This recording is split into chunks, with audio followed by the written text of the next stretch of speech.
ये देखिए, अब हम पढ़ रहे हैं यूनियन ऑफ सेट्स। ये हमारे पास 1E का फर्स्ट और 1E के अंदर जो जो हमारे क्वेश्चन बनेंगे उनके टॉपिक हम सबसे पहले यहाँ पढ़ लेते हैं। यूनियन ऑफ सेट्स, यूनियन ये क्या होता है, किस तरीके से हमको इसको पढ़ना है, सोल्व करना है। ये देखिए, मैं यहाँ से पढ़ता हूँ डेफिनेशन और आपको उसको क्लियरली समझना है। बहुत इजी है और बहुत जल्दी समझ में आ जाएगा। Union of two set is a set. What is union of two set? कोई पूछ ले क्वेश्चन कल से आके क्लास में खड़े होके यूनियन क्या होता है, तो सबसे पहले जो बात है आपको ये बोलनी पड़ेगी, what is union of two sets. To union जो होता है वो टू सेट्स का होता है। आपको मालूम है वर्ड यूनियन आपने सुन रखा है। यूनियन क्या होती है? यूनियन यानी कि बहुत सारे उसके अंदर जो है वो लोग हैं। जैसे अपन बोलते हैं लोगों की, या किसी फैक्ट्री में जो कर्मचारी हैं उनकी उनकी एक यूनियन है। तो इसका मतलब ये होता है कि वो सब लोग जो हैं वो इकट्ठे हैं, वो एक साथ कहीं ना कहीं मिल रहे हैं। ठीक है, अब यहाँ अपन बात करेंगे क्या यूनियन ऑफ सेट्स क्या होगी। तो union of two set is a set. Union जो होता है वो भी क्या होता है, एक सेट होता है। In which elements either belongs to first set और सेकंड सेट, जिसके अंदर एलिमेंट जो है या तो फर्स्ट सेट से होंगे या फिर कहां से, सेकंड सेट से होंगे। सेट और बोथ दी सेट्स, या फिर दोनों के अंदर जो कॉमन है वो सारे एलिमेंट उसके अंदर होंगे। ठीक है, it is denoted by letter. ये इस लेटर से अपन उसको क्या कर सकते हैं, डिनोट कर सकते हैं। मैंने आपको एक एग्जांपल दिया है।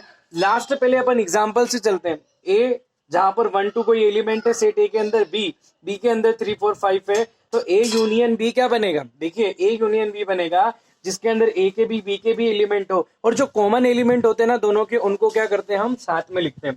तो यहाँ पर क्या आ गया आपके, ए के अंदर कौन सा एलिमेंट है 1 2, बी के कौन सा एलिमेंट है 3 4 5, तो ए यूनियन बी क्या हो जाएगा 1 2 3 4 5 हो जाएगा। ठीक है, क्लियर। अब ये तो हो गया हमारा जो हमने रोस्टर फॉर्म पढ़ रखा है। अब हम सेट बिल्डर फॉर्म में इसको कैसे लिखते हैं, तो A union B is a set. It means that A, if we are going to find the union of both the sets, that will be A union B. So A union B क्या होगा, तो A union B is a set in which X is such that X belongs to A और X belongs to B।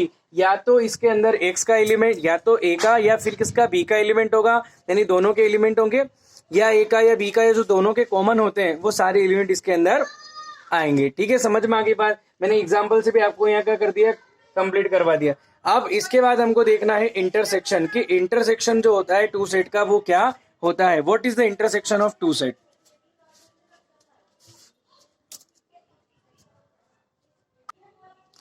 अभी हम पढ़ रहे हैं intersection of two sets. ये इंटरसेक्शन क्या होता है, तो सबसे पहले मैंने यहाँ क्या लिखा, A and B if this are two sets then A this, ये रिप्रेजेंट कर रहा है, ये जो सिंबल होता है ये इंटरसेक्शन का होता है। ठीक है, तो ये क्या करेगा आपका, ये जो है ए, इसको पढ़ते हैं हम A intersection B is called the intersection of the two sets. What is intersection, A intersection B is a set. जैसे यूनियन होता है एक सेट, वैसे इंटरसेक्शन भी होगा। Which contain only those element, A intersection B के अंदर वही एलिमेंट आएंगे जो दोनों के अंदर कॉमन है, which are common in A and B.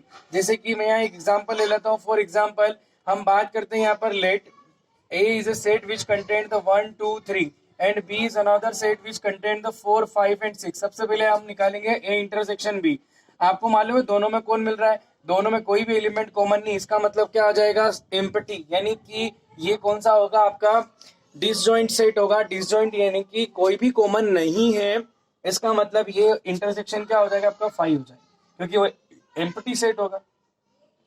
अब हम बात कर लेते हैं यहाँ पे, if C contains the element 1 2 and another set is D which contains the element 1 2 3 4 5, then A C intersection, then C intersection D। C intersection D के अंदर कौन आएगा, बोलो ना, 1 और 2, ये दोनों एलिमेंट ऐसे होंगे जो इन दोनों में कॉमन है। तो इसका मतलब इंटरसेक्शन के अंदर वो एलिमेंट आएंगे जो दोनों सेट में क्या होंगे, common, either it will be 5 होगा। ठीक है, ये हमारा एक बेसिक कॉन्सेप्ट था, जो यूनियन और इंटरसेक्शन को पहचानना था, सिंबल को क्या करना था, पहचानना था।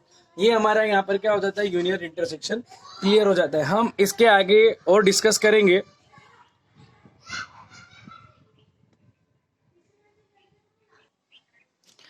ये देखिए यहाँ पर हमारा कॉन्सेप्ट आ रहा है यूनिवर्सल सेट का। यूनिवर्सल सेट क्या होता है, देखो सेट थ्योरी में ऐसा कंसिडरेशन किया जाता है कि बहुत सारे सेट जो हैं, एक एक ऐसा बड़ा सेट होता है।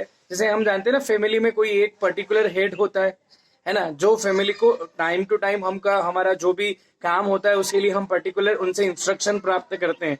ठीक है ना। ऐसे ही इन सभी सेट्स का एक और सुपरवाइजर होता है जिसको हम नाम देते हैं यूनिवर्सल सेट। यूनिवर्सल सेट को लेटर यू से रिप्रेजेंट करते हैं अपन। कौन से लेटर से? यू से। अब आप सोच रहे हो कि यू और यूनियन एक ही है? नहीं, यूनियन का जो सिंबल आप बुक में देखोगे वो थोड़ा कर्व है, जबकि ये लेटर कंप्लीटली हमारा यू है, ठीक है ना। यूनिवर्सल सेट बहुत मैंने बता ही दिया आपको। एक सुपर सेट होगा हमारा यहाँ पे, a set which contains all the sets under consideration, यानी कि हम एक कोई पर्टिकुलर बात लेते हैं तो उसके लिए हम ऐसा मानते हैं कि एक उसका कोई ना कोई क्या होगा, एक ऐसा जरूर सेट होगा जिसके अंदर ये सारे सेट होंगे, that is called universal set. क्या बोलते हैं उसको? Universal set. A set which contain all the set under the consideration called the universal set. Universal set is represented by letter U. For example natural number का एक set है, आपको मालूम है, मैंने 10th में फिर पढ़ाया था कि नेचुरल नंबर का सेट कहां से स्टार्ट होता है? 1 2 3 4 5 6 7 8 9 up to so on. A is another set हम कंसीडर कर रहे हैं जिसके अंदर 1 2 3 है। बी इज अनदर सेट जिसके अंदर 3 4 5 6 है। C is another set which contain the 4 6 8 7 9।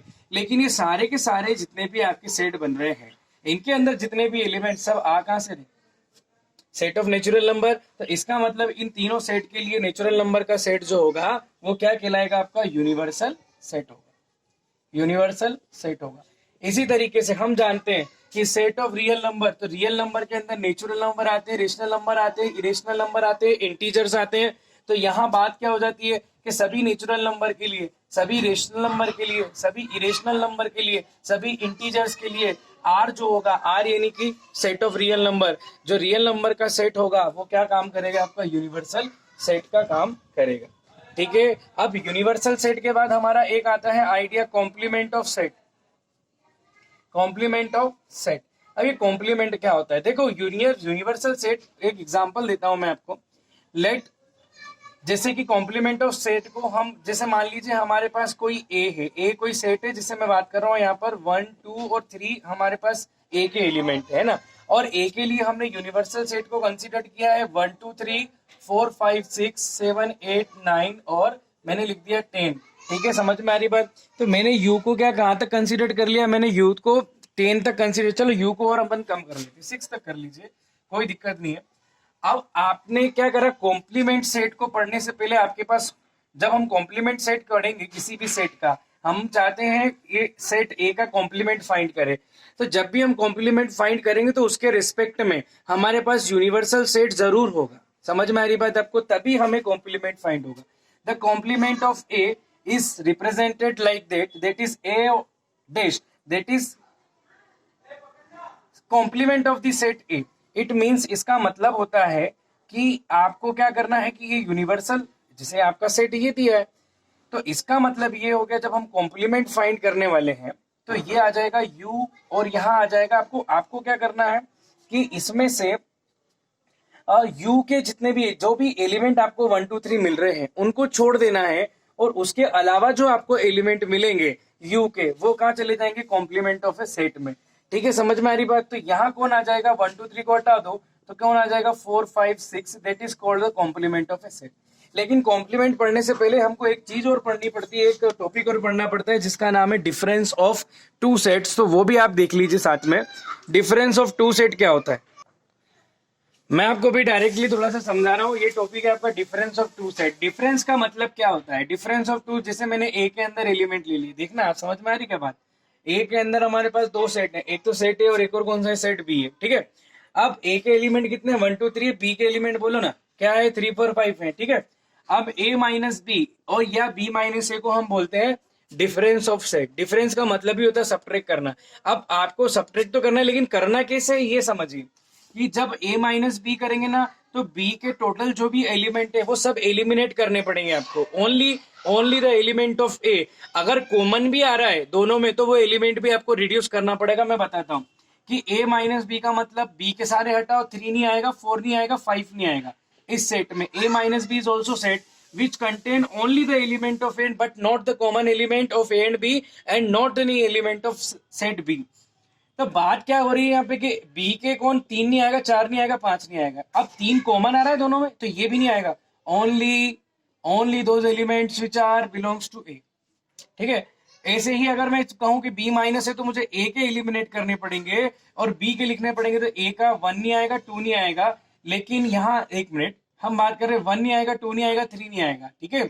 अब 3 दोनों में कॉमन है तो आ ही नहीं सकता, दूसरा कौन बचेगा, 4 और 5, 4 और ये क्या आ जाएगा आपका 5 आ जाएगा। That is called the difference of two set. तो मैंने यहाँ जो बात करी थी ना कॉम्प्लीमेंट की, तो complement A just like U minus A, u minus a means you have to subtract all the elements of a, you have to eliminate all the elements of a, you have to eliminate all the elements of a set a, and only those elements which are totally belongs to only you, that are the elements। यानी कि हम a के total यहां से subtract करें 1 2 3 हटाएंगे, 1 2 3 हट जाएगा, बचेगा कौन बेटा, बचेगा 4 5 कितना 6, that will be the element of complement set of a। ये आपका क्या हो जाएगा, कॉम्प्लीमेंट सेट हो जाएगा। समझ में आ गई। एक एग्जांपल और लेते हैं। u के अंदर एलिमेंट है -3 -2 -5 -1 एंड ये आ गया आपका 0, ठीक है। a के एलिमेंट है मेरे पास -3 -2, जबकि मुझे फाइंड करना है complement of a। What is complement, a dash is equal to u minus of a। मुझे a के एलिमेंट हटाने, a के -3 -2 हटा दूंगा मैं, कौन से आ जाएंगे, -3 -2 नहीं आएगा, कौन आएगा, -5 -1 और क्या आ जाएगा, 0 हो जाएगा। समझ में आ गई क्या बात।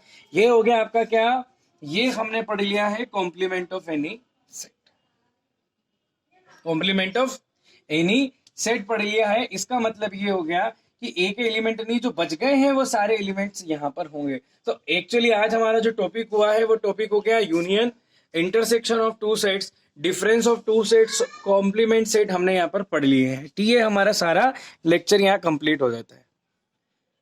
इस तरीके से